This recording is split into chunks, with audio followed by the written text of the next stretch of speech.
రీతిలో ఈరోజు BRS party రజతోత్సవ సభ కేసీఆర్ గారి యొక్క ప్రసంగం వినాలని ఉర్రు తొలుగుతున్నటువంటి తెలంగాణ జనం, ముఖ్యంగా వరంగల్ తూర్పు నియోజకవర్గ యొక్క కార్యకర్తలు, నాయకులు అందరూ కూడా రమారమ్మిగా 10,000కు దాటి ఈరోజు భారీగా సభకు బయలుదేరారు.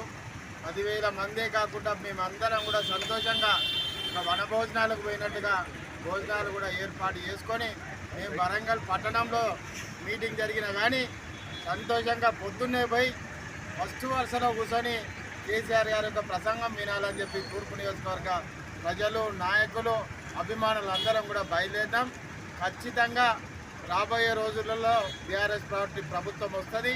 కేసీఆర్ గారి యొక్క ఏదైతే ధైర్యాన్ని నింపుతాడో, వారి యొక్క అభయం ఇస్తాడో, దానికోసమే తెలంగాణ రాష్ట్ర ప్రజలందరూ కూడా చూస్తున్నారు.